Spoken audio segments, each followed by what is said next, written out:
ان میں قاسم نانوتوی، رشید احمد گنگوئی بھی شامل ہیں. تو وہ اس میں کہتے ہیں کہ ایک دفعہ کوئی مدرسے میں پروگرام تھا بڑے لیول کا.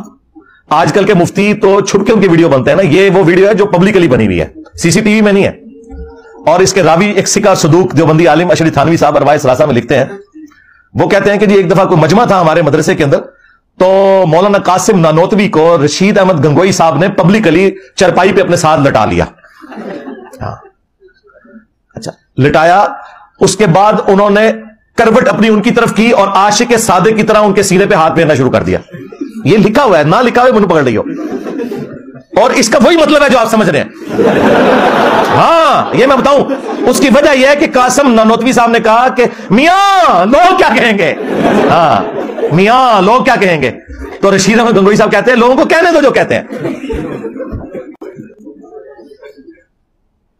بزرگوں کے سینوں اور قبروں سے فیض لینے کے ہم قائل ہیں، جو المحنت میں لکھا تھا. یہ سینے سے فیض اس طرح لیا جاتا ہے.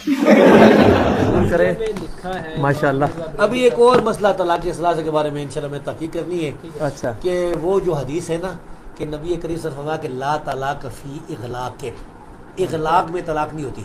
اس کا معنی ابو داؤد کرتے ہیں کہ غصے میں طلاق نہیں ہوتی. اچھا اگر یہ ثابت ہو سر، ویسے ابھی میں اپنی opinion تو دے سکتا ہوں، میں بند کر دیتا ہوں. پیچھے دیکھو، پیچھے پیچھے تو دیکھو، کدھر کدھر کدھر ادھر دیکھو. بولتے ہیں نا، یہ وہ ویڈیو ہے جو پبلکلی بنی ہوئی ہے، سی سی ٹی وی میں نہیں ہے. اور عاشق صادق کی طرح ان کے سینے پہ ہاتھ پھیرنا شروع کر دیا. یہ لکھا ہوا ہے، نہ لکھا ہوا مجھے پکڑ رہی ہو.